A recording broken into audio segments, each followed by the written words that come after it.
Hey, what's up, family? This your boy Lee Black, the voice of TFG Ratchet and host of Real Talk for Real Men. Let's talk about race. On Monday, I covered a little bit of a story on one of the games within women's basketball. There was a huge matchup on Monday night between the star from Iowa State, which is Caitlin Clark, versus Angel Reese, who plays for the LSU Tigers. I believe those are the names of the teams. I said it then, I'll say it before. I am not a fan of women's basketball. Truthfully speaking, I don't even really watch the NBA at this stage either because the game has changed so much, but that's a different conversation. What I want to talk about is race. And the truth of the matter is, a lot of people are incapable of having an honest and articulate conversation when it comes to religion, politics, or race. Because a lot of people like to bury their heads under the sand like a fucking ostrich. But if you know me, and you know that I'm an opinionated SOB, and you know my platform of Real Talk, it's not called Real Talk just for shits and giggles. It's called Real Talk because we have a real conversation about shit that matters. And even if that pisses people off, that's okay because I don't live in a candy ass world where I tickle people's ears. I live in a world where I tell the truth. And for those who can't deal with it, change the channel. So let's talk about race, to be honest with you.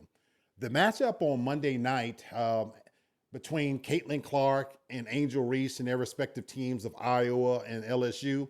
Look, I said from the very beginning, I am not a fan of women's basketball. To be honest with you, I'm not a fan of basketball in general right now. What's happened to the game, even at the NBA level, it's just become no defense and all shooting.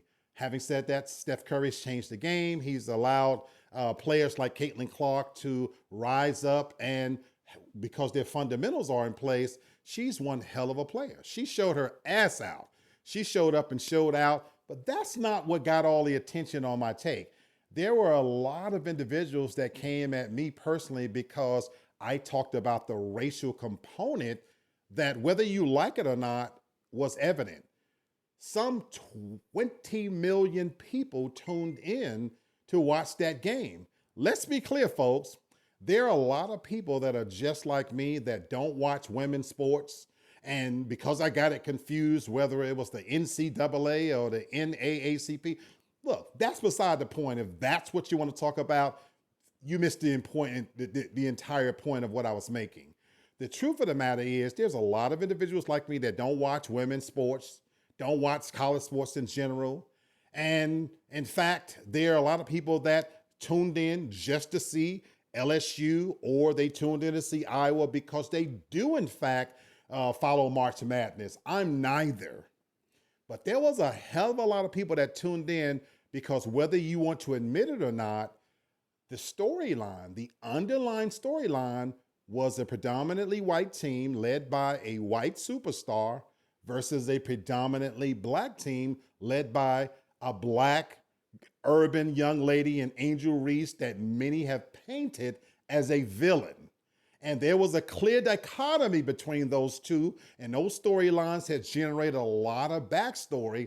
So whether we want to admit it or not, a lot of people tuned in for those reasons, myself included. Now, we end up getting a fantastic game because both played very well.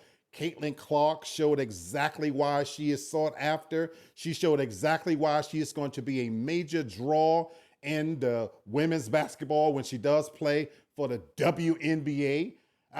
She showed exactly why Ice Cube and the Big Three is offering her $5 million. And the only thing I was pointing out was the fact that there is a racial element, whether we want to admit it or not. So for those individuals who want to pretend like they're ostracists and bury their fucking heads in the sand and act like racism is not real, fuck you. Because the truth of the matter is, especially in 2024, when you consider the racial climate, even amongst the politics, it's inescapable.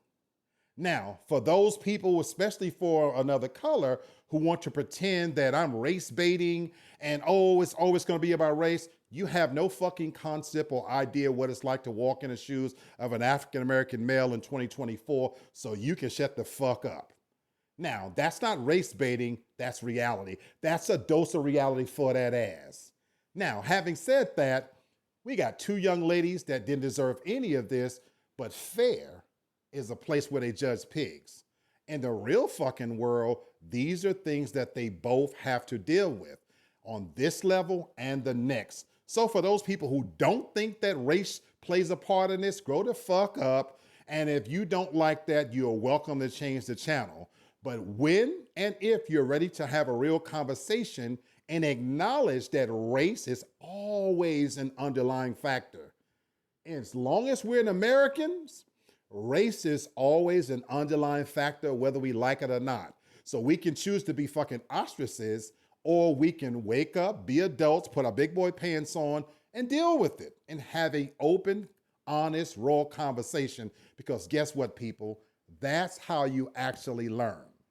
Now, I've said what I needed to say. I welcome your comments. Please continue to subscribe to my channel. Please hit that notification bell, because as always, I'm going to give it to you real, give it to you raw, and it's going to be my opinions. They do not necessarily reflect those of the channel, but I hope you keep tuning in, because I'm open to all of the smoke. I'm Lee Black. Keep checking me out.